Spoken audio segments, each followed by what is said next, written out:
My wife Sophia told me she wanted a divorce on a rainy Tuesday evening in our small apartment in Queens, New York, the rain hammering against the windows while she stood in our cramped living room with her arms crossed. I can't do this anymore, Ryan. Love doesn't pay the bills, and I'm tired of struggling while you chase some fantasy about being an artist. Her words hit me like physical blows as I stood there in my paint-stained jeans, still holding the brush I had been using on the canvas that filled most of our tiny second bedroom I used as a studio. I was 29 years old, working as a graphic designer at a small advertising agency in Manhattan, making $48,000 a year while pursuing my dream of being a fine artist on nights and weekends. Sophia worked as a real estate agent and made about $65,000 annually. And for the 3 years of our marriage, she had been increasingly vocal about her disappointment that I wasn't making more money or pursuing a more prestigious career that matched her ambitions for the lifestyle she wanted. I met someone else, she continued, not even bothering to ease into it with gentle explanation or apology for the betrayal she was about to confess. His name is David. He's a partner at a law firm in Midtown, and he can give me the life I actually want. Nice restaurants, travel, a real apartment in Manhattan instead of this cramped place in Queens where we can barely fit our furniture. He makes over $300,000 a year, Ryan. That's real success, not whatever this is that you're doing with your paintings that nobody buys. She gestured dismissively at the canvases stacked against our walls, abstract pieces I had poured my soul into during hundreds of hours of work that had resulted in exactly 3 sales totaling $2,400 over the past 2 years. The cruel accuracy of her assessment made it hurt worse. She was right that my art wasn't commercially successful, right that we struggled financially because my salary was modest and my creative work generated almost no income. But hearing her reduce our entire marriage and my dreams to a financial calculation, hearing her say that love didn't matter if it didn't come with a certain income level, broke something fundamental in how I understood our relationship and who she actually was beneath the woman I thought I had married. I didn't fight or argue or beg her to stay. I just stood there feeling numb while she packed 2 suitcases with clothes and essentials and called a car to take her to David's apartment on the Upper East Side, where apparently she would be moving immediately. I'll have my lawyer contact you about the divorce. We don't have much to split anyway. This shitty apartment is a rental.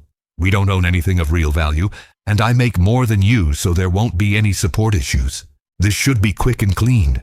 She paused at the door, looking back at me one last time. I hope you figure out eventually that art is a hobby, not a career, and that real life requires real money. Good luck with your paintings, Ryan. You're going to need it. The door closed behind her, and I was alone in our apartment that suddenly felt cavernous despite being barely 600 square feet, surrounded by the paintings she had dismissed as worthless fantasy, facing the reality that the woman I loved had valued money over our relationship and had found someone who could provide the wealth she desired more than the love I could offer.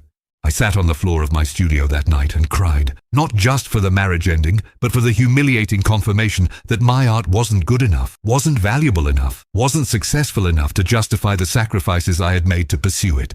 The divorce was finalized 3 months later in a sterile courtroom in downtown Brooklyn, with Sophia looking polished and expensive in designer clothes that David had probably paid for while I wore my one good suit that was showing wear at the elbows. We had no children, no property, minimal assets to divide, and the whole proceeding took less than an hour before the judge granted the dissolution, and we were officially strangers who had once promised forever to each other. Sophia left the courthouse without looking back, climbing into a luxury car where David was waiting for her, and I took the subway back to Queens alone, staring at my reflection in the dark train windows and wondering what I was supposed to do with a life that felt completely shattered. My graphic design job was soul-crushing and barely paid enough to cover my half of the rent when Sophia was contributing, and now I would need to find a cheaper apartment I could afford alone while figuring out whether to keep pursuing art that nobody seemed to want or give up the dream entirely and find a higher-paying corporate job that would prove Sophia right about real life requiring real money. I moved out of the Queens apartment into a studio in Washington Heights that cost $100 a month and was smaller than my previous bedroom. Located in a building where the elevator only worked half the time, and my neighbors kept unpredictable hours that filled the thin-walled space with noise at all hours. The neighborhood was diverse and vibrant, but rough around the edges, far from the trendy Manhattan locations where Sophia was now living her upgraded life with David. I set up my art supplies in one corner of the studio, squeezed between my bed and tiny kitchen, and tried to keep painting despite the depression and self-doubt that made every brushstroke feel pointless. My graphic design work continued providing minimal income while draining my creative energy, and I spent months just surviving, paying rent, buying cheap groceries, painting when I could find the motivation, and trying not to spiral into complete despair about being a divorced failed artist approaching 30 with nothing to show for years of effort except canvases nobody wanted to buy. Sophia's words about love not paying bills echoed constantly in my head, mixing with my own doubts about whether I had been naive and foolish to prioritize creative passion over financial security, whether I should have chosen a practical career path that would have kept my marriage intact even if it killed my soul. Those were the darkest months of my life, questioning everything about my choices and my worth. The turning point came 6 months after the divorce, when I was at my absolute lowest point emotionally and financially. Sitting in my cramped Washington Heights studio at midnight, unable to sleep, because my upstairs neighbor was blasting music and I couldn't afford to move somewhere quieter. I had $340 in my bank account, rent was due in a week, and I had just received notice that the advertising agency where I worked was downsizing, and my graphic design position was being eliminated in 30 days. The accumulated weight of failure, failed marriage, failed art career, now failing even at the corporate job I had kept as my safety net, pushed me to a breaking point where I seriously questioned whether continuing to pursue art was sustainable, or whether I needed to completely reinvent myself into someone practical and financially successful like Sophia had wanted me to be. I was scrolling through job listings for corporate design positions that paid better but would consume all my time and creative energy when I noticed a book on my small shelf that a former professor had given me years ago that I had never read. The War of Art by Stephen Pressfield. I opened the book randomly, looking for distraction more than wisdom, and landed on a passage that stopped me cold in the middle of my despair and self-pity. The artist committing himself to his calling has volunteered for hell. Whether he knows it or not, he will be dining for the duration on a diet of isolation, rejection, self-doubt, despair, ridicule, contempt, and humiliation. I read that sentence multiple times, feeling it validate everything I had experienced, while also challenging me to see those struggles not as evidence of failure, but as the inevitable cost of pursuing something meaningful. The book went on to describe resistance, the internal and external forces that prevent creative work, and how the only way to defeat resistance was to show up consistently and do the work regardless of commercial success, external validation, or comfortable circumstances. Pressfield wrote that the professional artist doesn't wait for inspiration or perfect conditions, doesn't let rejection or criticism stop the work, and understands that the act of creating is its own reward, separate from market response or financial outcomes. Reading those words at midnight in my tiny studio, with uncertain employment and minimal money, felt like receiving permission to keep being an artist, even when everything external suggested I should quit. That night, I made a decision that would change everything. I would keep painting no matter what happened with money or jobs or external circumstances, and I would approach my art with professional discipline rather than waiting for inspiration or perfect conditions to show up. I set a schedule where I painted for 2 hours every morning before my graphic design job, treating those hours as sacred and non-negotiable regardless of how tired I was or how little money I had or how uncertain my future looked. I stopped waiting for galleries to discover me or for buyers to validate my work, and instead focused entirely on the process of creating better paintings through consistent practice and experimentation. I found a community studio space in the Bronx that cost $200 monthly and gave me access to better equipment and other working artists who understood the struggle. And that investment in my creative practice felt more important than eating out or having any luxuries.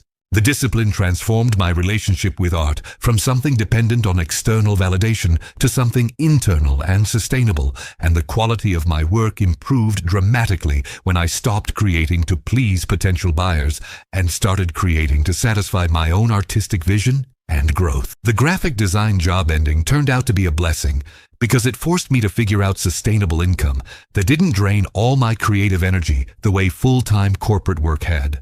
I started freelancing as a designer, working from my studio apartment and taking on small projects for startups and local businesses in Upper Manhattan and the Bronx that paid modestly but gave me control over my schedule. I made about $2,500 monthly from freelance work, just enough to cover my rent, studio space, basic expenses, and art supplies with nothing left over for savings or luxuries. It was a precarious financial existence that Sophia would have mocked as irresponsible and insufficient, but it allowed me to paint for 3 to 4 hours every morning and build a body of work that reflected my authentic vision rather than commercial calculations.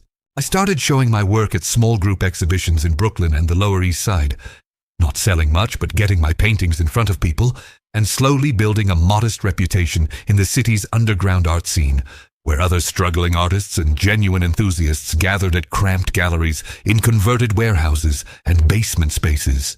My first real breakthrough came almost 18 months after the divorce, when a painting I'd submitted to a juried exhibition in Chelsea was selected and subsequently purchased by a collector for $3,800. The most money I had ever made from a single piece of art. The collector was a woman named Patricia Chen, who owned several successful tech startups and had started collecting contemporary art from emerging artists she discovered at smaller galleries and exhibitions around New York. She came to my Bronx studio to see more of my work, walking carefully through the industrial building where my shared studio space occupied the 3rd floor, and spent 2 hours looking through my recent paintings while asking thoughtful questions about my process and influences. "You have a distinctive voice and technical skill that's rare in emerging artists," she told me before leaving. "I'm going to buy 3 more pieces today, and I want to introduce you to some gallery owners and other collectors who should see your work. You're significantly underpriced for the quality you're producing." She wrote me a check for $15,000 for 3 paintings, and just like that, I had more money than I had seen in years, and a connection to the serious art world I had been trying to reach through sheer persistence and discipline. Patricia Chen's support and connections opened doors in New York's art world that I had never been able to access on my own.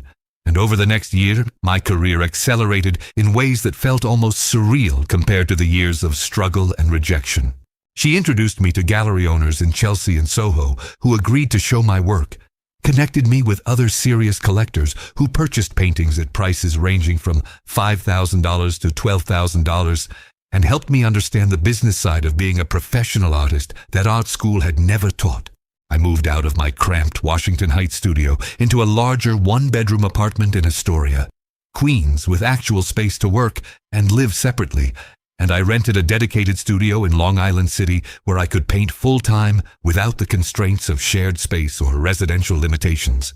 By the 2nd year after my divorce, I was making approximately $80,000 annually from art sales, more than I had ever earned from graphic design, and I had stopped freelancing entirely to focus on painting full-time as my sole profession and income source. The work itself evolved dramatically during this period as I finally had the resources, time, and confidence to pursue my authentic artistic vision without the desperation and self-doubt that had plagued my earlier attempts. I developed a distinctive style combining abstract expressionism with subtle figurative elements that collectors and critics responded to strongly, and my paintings started appearing in important group exhibitions at established galleries in Manhattan and Brooklyn. Art publications began featuring my work in reviews and profiles, describing me as an emerging artist to watch in New York's contemporary scene, and my prices increased to match the growing demand and critical recognition. The irony wasn't lost on me that Sophia had left me because I was a struggling artist making no money, and now I was supporting myself entirely through art while living in a nicer apartment and doing more interesting work than I had ever done at the soul-crushing graphic design job she had wanted me to prioritize over creative passion. My first solo exhibition came 3 years after the divorce at a respected gallery in Chelsea, occupying their main space for a full month with 15 large paintings that represented my strongest work to date. The opening was packed with collectors, critics, other artists, and art enthusiasts who filled the white-walled gallery space and created the kind of buzz that emerging artists dream about, but rarely achieve. I stood in the gallery in a neighborhood I used to walk through feeling like an outsider, now watching people seriously discuss and appreciate work I had created in the isolation and discipline of my studio, and I felt overwhelming gratitude for every painful moment that had led to this validation. The exhibition sold 12 of the 15 paintings for a total of $187,000, and the gallery owner offered me representation for future work with a contract that would give me regular solo shows and access to their established collector base. Walking out of that opening night into the cool October air on a Chelsea street, I felt like I had finally arrived at the destination I had been working toward since I first decided to be an artist, despite everyone's practical warnings about financial instability and career uncertainty. The success continued building over the following 2 years as my work appeared in more prominent galleries. Museum collections started acquiring my paintings, and my prices increased to match the growing demand from collectors who wanted pieces before I became too expensive or established. By year 5 after the divorce, my work was selling for $25,000 to $45,000 per painting, and I was creating approximately 15 to 20 finished pieces annually that generated around $500,000 in total sales revenue. After gallery commissions and expenses, I was netting approximately $300,000 annually, living comfortably in a beautiful 2-bedroom apartment in Park Slope, Brooklyn, with a dedicated studio space in Gowanus, where I worked surrounded by natural light and the quiet focus that serious creative work requires. I had achieved financial success that exceeded what Sophia had wanted from me, but more importantly, I had done it by staying true to my artistic vision rather than compromising for commercial considerations or abandoning my dreams to pursue the conventional career path she had demanded. It was during this period of success and stability that I ran into Sophia unexpectedly at an art gallery opening in Tribeca. The first time I had seen her in over 5 years since the divorce was finalized. I was attending the opening of a friend's exhibition, dressed casually but well in clothes that reflected my improved financial situation, when I saw her across the gallery looking at paintings with a man I assumed was David, her lawyer husband who had represented the wealth and success she had left me to pursue. She looked older and tired despite expensive clothes and jewelry, and when our eyes met across the room, I saw shock and something like regret flash across her face before she quickly looked away. I debated leaving to avoid awkward interaction, but decided I had nothing to hide or be ashamed of. So I stayed and continued enjoying the exhibition while being aware of her presence and occasional glances in my direction. Eventually, she approached me while David was talking to someone else, her expression carefully neutral, but her body language revealing nervousness about this encounter. "Ryan, I wasn't expecting to see you here. You look well," Sophia said, her voice carrying forced casualness that didn't quite hide the discomfort underneath. I responded politely but coolly, not interested in pretending we were old friends catching up rather than ex-spouses who had ended badly. "I'm doing well. I come to openings fairly regularly now since I'm represented by several galleries in the city. What brings you here?" She seemed surprised by my mention of gallery representation, her eyes scanning my appearance and demeanor with new assessment. "I didn't know you were still doing art professionally. I thought you would have moved on to something more stable by now, especially after the divorce."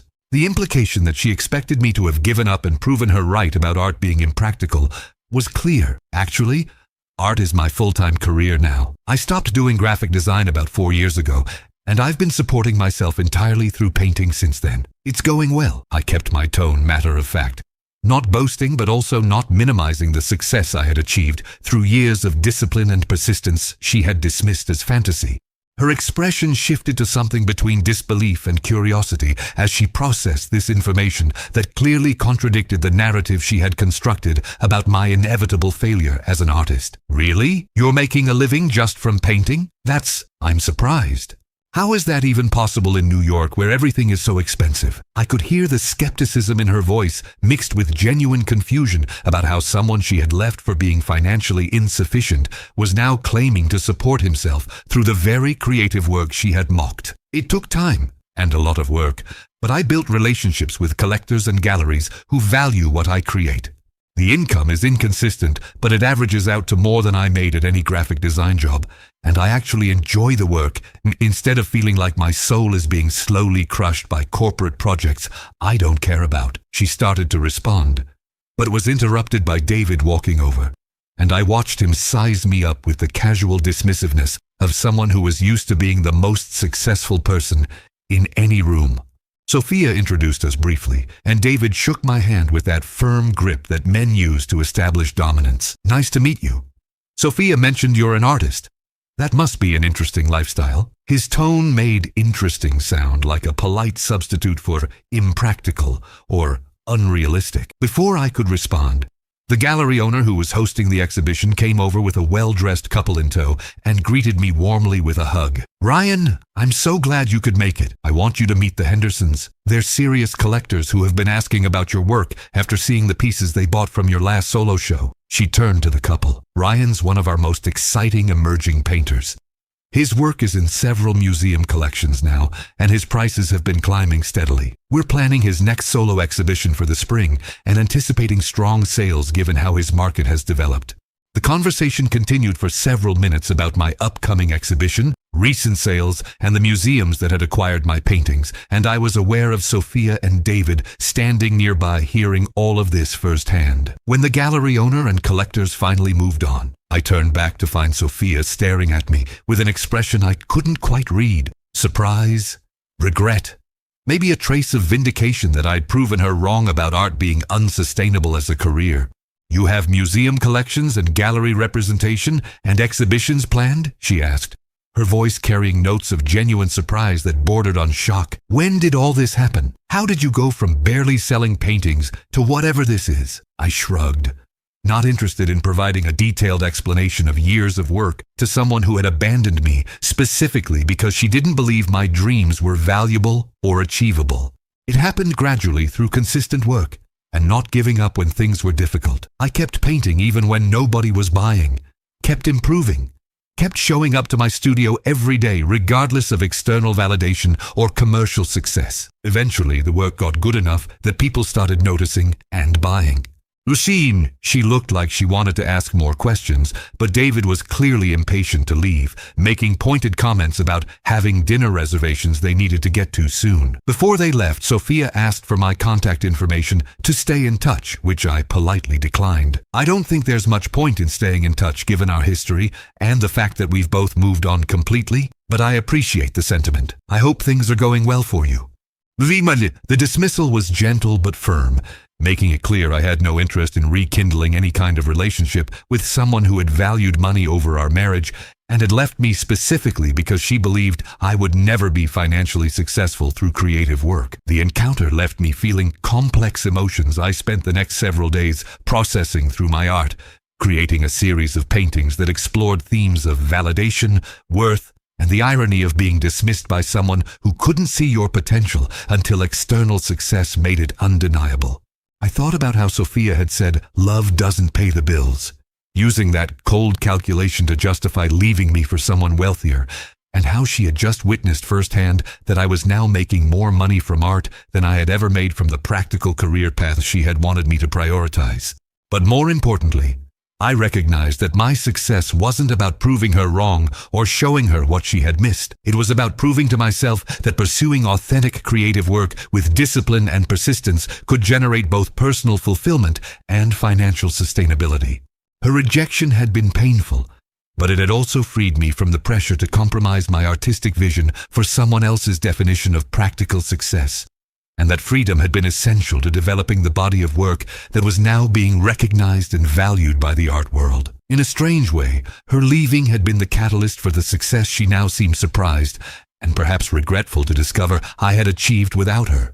About 2 weeks after the gallery encounter, I received an unexpected message through Instagram from Sophia, asking if we could meet for coffee to talk properly without David present or the awkward setting of a crowded gallery opening. I debated ignoring the request entirely, but curiosity about what she wanted to say made me agree to meet at a neutral cafe in Union Square, a busy midtown location where we were unlikely to run into anyone either of us knew. She arrived 10 minutes early, looking nervous and less polished than at the gallery, dressed casually in jeans and a sweater rather than the designer clothes she had worn before. We ordered coffee and sat at a small table near the window, and the first few minutes were filled with uncomfortable small talk about the weather and the neighborhood before she finally got to why she had asked to meet.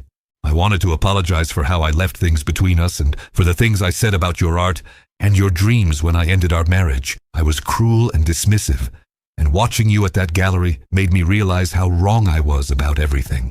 The apology sounded sincere, but I also recognized it was coming 5 years after the fact, and only after she had witnessed my success firsthand. which made me skeptical about whether she genuinely regretted her choices or just regretted that her assessment of my potential had been proven wrong. I appreciate the apology, but I'm not sure what you want from this conversation. We got divorced 5 years ago. You moved on with David, and I rebuilt my life and career without you. What's the point of revisiting decisions that are already years in the past? She looked down at her coffee cup, clearly struggling with how to articulate what she wanted to say without making herself look bad or making this seem transactional. My marriage to David ended about 6 months ago. He was having an affair with a junior associate at his firm, someone younger and more impressed by his success than I was after 5 years together. The divorce was ugly and expensive, and I ended up with less than I thought I would because of a prenup his lawyers made me sign before we got married that protected most of his assets. I felt a flash of dark satisfaction hearing that her pursuit of wealth and status had resulted in her being treated exactly how she had treated me. But I kept my expression neutral and let her continue without gloating. I've been doing a lot of thinking since then about my choices and my priorities, and I realize I threw away something real and valuable when I left you for someone who could give me a more expensive lifestyle. You loved me genuinely and supported my goals even when we didn't have much money. And I took that for granted while chasing material things that ultimately didn't make me happy or secure. She paused, seeming to gather courage for what came next. I wanted to ask if there's any possibility we could try again. Not immediately. I understand there's a lot of history to work through. But maybe we could start over slowly and see if we could rebuild what we had before I destroyed it. The request didn't surprise me given how the conversation had been heading, but hearing it stated explicitly still made me feel a mixture of vindication and sadness for both of us. Sophia, I'm not interested in getting back together or exploring any kind of romantic relationship with you, I said directly, not wanting to leave any ambiguity that might give her false hope. What we had was destroyed when you decided that money mattered more than our marriage. And when you told me my dreams were worthless fantasy that would never amount to anything. You didn't just leave me for someone richer. You actively mocked and dismissed the work that was most important to me. And you made it clear you saw me as a failure because I wasn't making enough money or pursuing the kind of career you thought was respectable. She started to interrupt, but I continued. And now you're here 5 years later, after your wealthy husband left you the same way you left me, having seen that I actually did succeed as an artist, asking if we can try again. The timing tells me everything I need to know about your motivations. You're not here because you realized you love me, or because you genuinely regret leaving. You're here because your plan didn't work out how you expected, and you see me as a safer option now that I've proven I can be financially successful doing what you said was impossible. The accuracy of my assessment was visible in her face, and she didn't deny it or try to convince me I was wrong about her motivations. You're right that the timing is terrible and that it looks opportunistic, but I genuinely have changed and learned from my mistakes. And I think we could be good together now in ways we weren't before because we've both grown and have different perspectives. I shook my head, my decision already made, and feeling increasingly certain with each word of this conversation. I've grown and changed, yes, but you're still operating from the same mindset that made you leave in the first place. You're still measuring relationships by financial outcomes and practical considerations rather than genuine connection. The only difference now is that I meet your financial criteria where I didn't before. But that doesn't change the fundamental values that drove your choices 5 years ago. I stood up, ready to end this conversation and close this door permanently. I hope you find happiness and figure out what actually matters to you beyond money and status. But that journey doesn't include me. Take care of yourself, Sophia. I left the cafe without looking back and walked through Union Square toward the subway, feeling lighter with each step as I processed the finality of that conversation and the clarity it had given me about how completely I had moved on from that relationship and that period of my life. Sophia had been right that love doesn't pay the bills in the literal sense that emotional connection doesn't generate income to cover rent and expenses. But she had been wrong about everything else. Wrong that art couldn't be a viable career. Wrong that financial success required abandoning creative passion. Wrong that material wealth was more important than doing work that felt meaningful and authentic. The years since our divorce had taught me that sustainable success came from discipline and persistence in pursuing what you believed in rather than from compromising your vision to chase money or status. That lesson had been hard-won through countless mornings showing up to my studio when I had no motivation or hope. Through years of rejection and struggle, when Sophia's dismissive words echoed in my head, telling me I was wasting my time on impossible dreams. The encounter with Sophia faded into memory as I continued building my career and life around the principles and discipline that had enabled my success in the first place. My next solo exhibition opened 6 months later at a prominent Chelsea gallery, featuring a new body of work that critics praised as my strongest and most mature to date. And the show sold out within the first week, with total sales exceeding $680,000. Museums in Chicago, Los Angeles, and Miami acquired pieces from that exhibition for their permanent collections, cementing my reputation as an important emerging voice in contemporary American painting, whose work would likely appreciate significantly in value over coming decades. I hired a studio assistant to help with the practical aspects of production and logistics, allowing me to focus more time on the actual creative work that was generating this success and recognition. My income for that year exceeded $450,000 after expenses, and while the money was nice, what felt more valuable was the freedom and validation that came from supporting myself entirely through work I believed in and cared about deeply. I also met someone during this period, a woman named Isabel who worked as a museum curator in Brooklyn and understood the art world from the institutional side rather than the commercial gallery perspective. We met at an artist panel discussion in Williamsburg and connected immediately over shared aesthetic values and genuine love for art that went beyond market considerations or status signaling. Isabel made a modest salary curating exhibitions at a mid-sized contemporary art museum in Dumbo, and she had no interest in wealth or luxury beyond having enough to live comfortably and pursue the cultural experiences she valued. Our relationship developed slowly and naturally, built on mutual respect and compatible values rather than on financial calculations or practical considerations about lifestyle aspirations. Dating her felt fundamentally different from my marriage to Sophia because there was no underlying tension about money or career choices, no pressure to be anything other than who I authentically was. Isabel appreciated my work and supported my career, but her love wasn't conditional on my commercial success or dependent on me maintaining certain income levels or status markers. The final chapter of the Sophia story came almost 2 years after our coffee shop conversation, when I was featured in a major profile in the New York Times art section about emerging artists reshaping contemporary painting in New York. The article included photos of me working in my Gowanus studio, discussed my artistic evolution and recent market success, mentioned the museum collections that had acquired my work, and quoted several prominent collectors and critics about my significance in the current art landscape.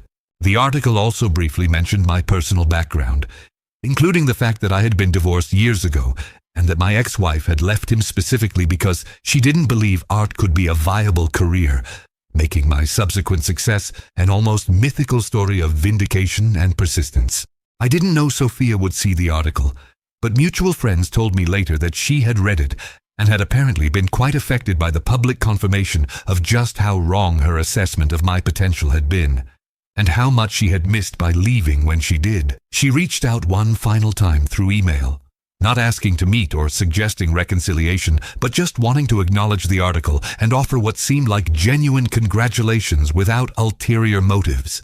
I read the Times piece about your work and your career. I'm genuinely happy for your success, and I'm genuinely sorry for not believing in you or your dreams when we were together. You proved that following your passion with discipline and persistence can lead to both fulfillment and financial success.